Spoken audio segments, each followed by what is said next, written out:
On the evening of August 4, 1962, American actress Marilyn Monroe died at age 36 of a barbiturate overdose inside her home at 12305 5th Helena Drive in Brentwood, Los Angeles, California. Her body was discovered before dawn the following morning, on August 5. Monroe had been one of the most popular Hollywood stars during the 1950s and early 1960s and was a top-billed actress for the preceding decade.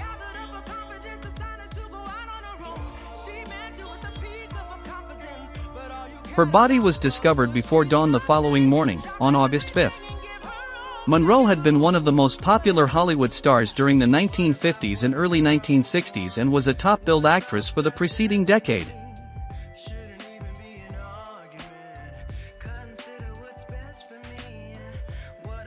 Monroe had suffered from mental illness and substance abuse, and she had not completed a film since The Misfits, released on February 1, 1961, which was a box office disappointment.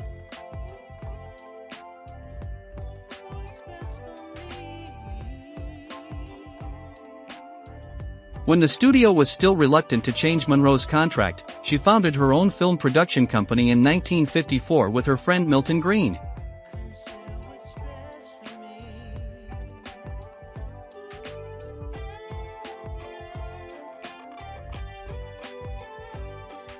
Monroe's troubled private life received much attention. Her marriages to retired baseball star Joe DiMaggio and to playwright Arthur Miller were highly publicized, both ended in divorce.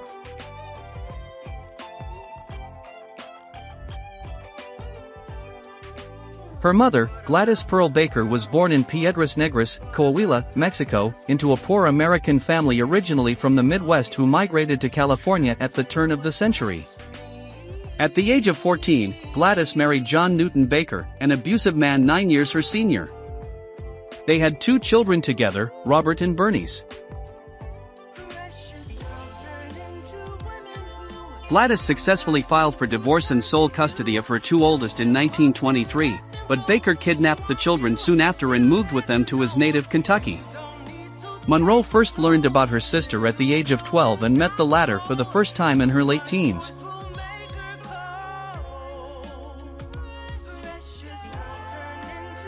Following the divorce, Gladys worked as a film negative cutter at Consolidated Film Industries. In 1924, she married Martin Edward Mortensen, but the union lasted only a few months, although they did not legally divorce until 4 years later.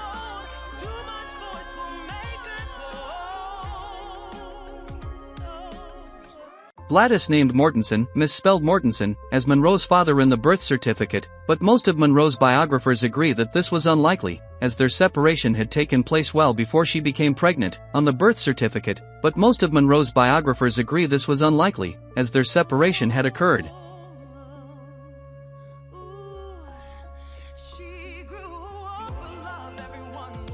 According to biographers Fred Giles and Lois Banner, Monroe's father was likely Charles Stanley Gifford, Gladys's superior at RKO Studios, with whom she had an affair in 1925. This was supported by a comparison conducted in 2022 between Monroe's DNA and that of one of Gifford's descendants. Although Gladys was mentally and financially unprepared for a child, Monroe's early childhood was stable and happy.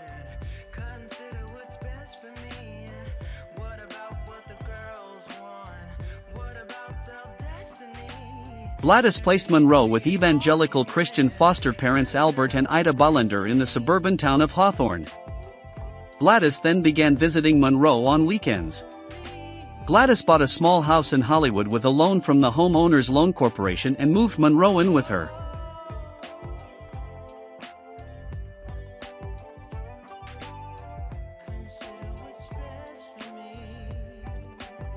In January 1934, Gladys had a mental breakdown and was diagnosed with paranoid schizophrenia. After several months in a rest home, she was committed to the Metropolitan State Hospital. She spent the rest of her life in and out of hospitals and was rarely in contact with Monroe.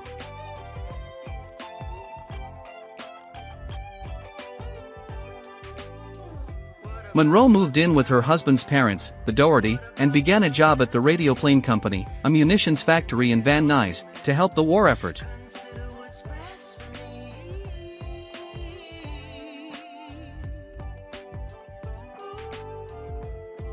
Monroe signed a contract with an acting agency in June 1946.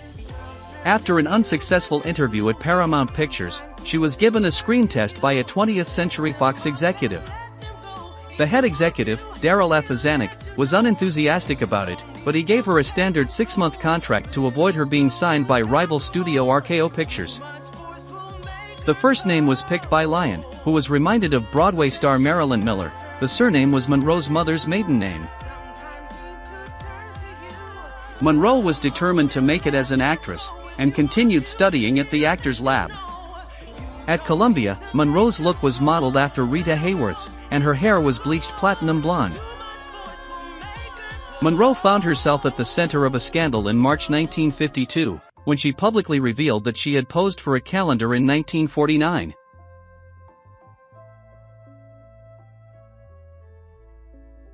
At this time, Monroe became known as difficult to work with, a reputation that grew as her career progressed.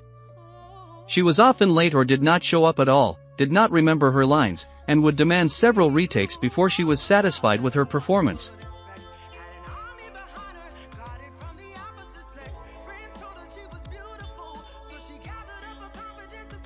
This was front-page news, and Monroe immediately took action to counter negative publicity.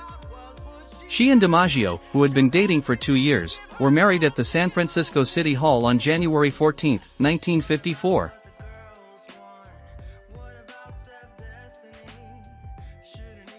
The subway grate scene became one of Monroe's most famous, and the 7-year itch became one of the biggest commercial successes of the year after its release in June 1955.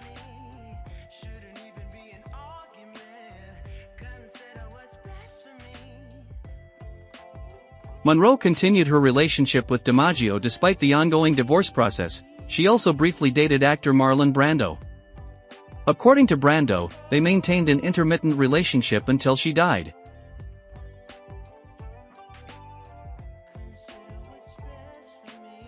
She began a more serious affair with playwright Arthur Miller. Their relationship became increasingly serious after October 1955, when Monroe's divorce was finalized, and Miller left his wife, Mary Slattery.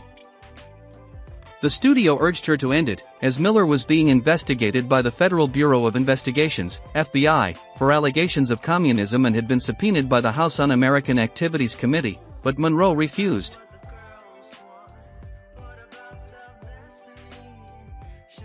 On February 23, 1956, she legally changed her name to Marilyn Monroe. On June 29, 1956, Monroe and Miller were married in a 4-minute civil ceremony at the Westchester County Court in White Plains, New York.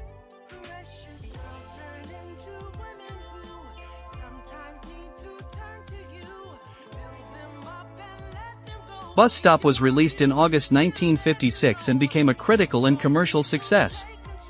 She also received a Golden Globe nomination for Best Actress in a Leading Role, Musical or Comedy for her performance.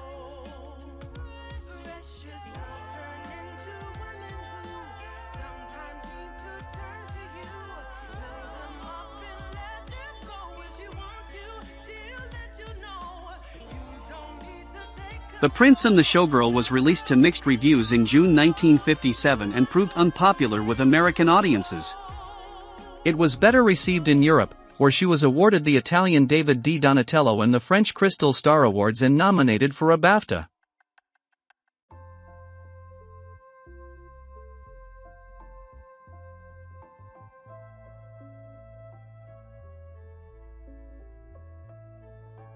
She had an ectopic pregnancy in mid-1957, and a miscarriage a year later. These problems were most likely linked to her endometriosis. Monroe was also briefly hospitalized due to an overdose of barbiturates. As she and Green could not settle their disagreements over MMP, Monroe bought his share of the company.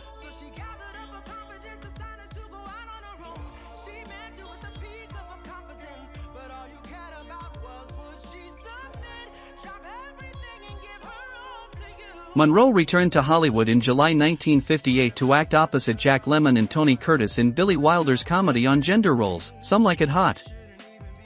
She considered the role of Sugar Cane Another Dumb Blonde, but accepted it due to Miller's encouragement and the offer of 10% of the film's profits on top of her standard pay.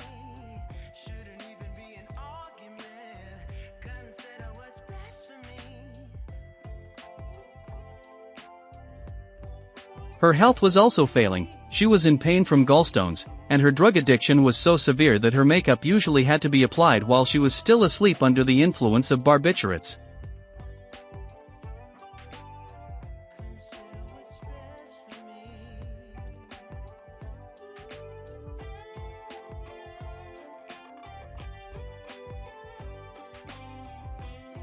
Monroe returned to the public eye in the spring of 1962.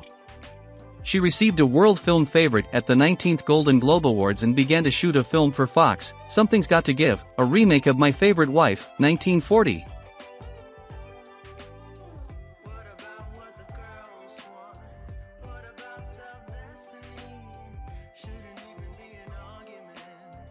Monroe's enduring popularity is tied to her conflicted public image. On the one hand, she remains a sex symbol, beauty icon, and one of the most famous stars of classical Hollywood cinema. Owing to the contrast between her stardom and troubled private life,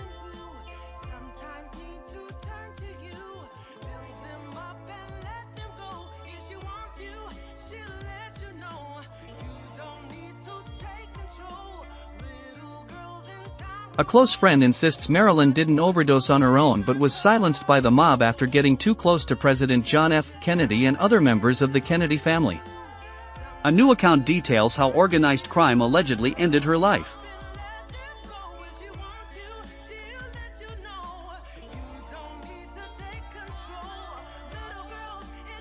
Model Jean Carmen lived near Marilyn and later claimed spies targeted her glamorous neighbor.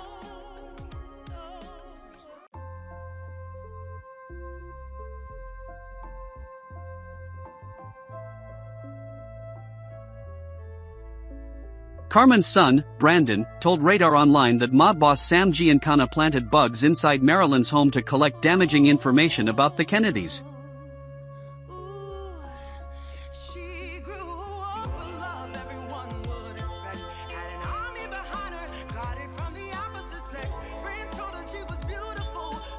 The mob was listening in, Brandon said.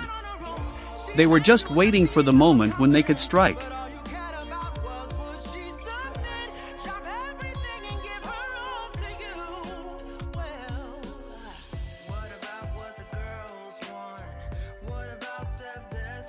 Jean believed that moment came on August 4, 1962. Marilyn argued with Bobby Kennedy at her home and took pills to calm down. Jean said Sam heard the fight and sent men over.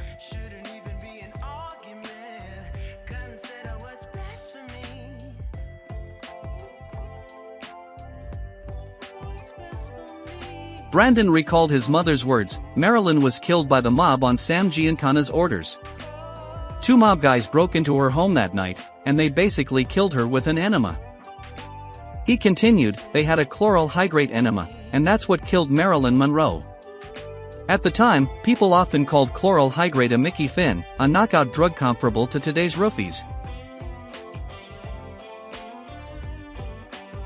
Even Marilyn's coroner, Dr. Thomas Noguchi, challenged the official suicide ruling. Now 98, he still says officials blocked him from investigating properly. Dr. Noguchi said evidence vanished, the autopsy was rushed, and the body showed no signs of swallowed pills despite sedative bottles scattered around her room.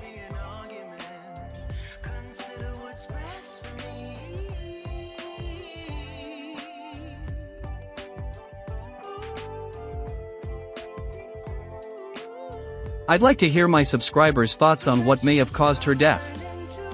And please subscribe to my channel for more hidden past. I'd like to hear my subscribers' thoughts on what may have caused her death. And please subscribe to my channel for more hidden past.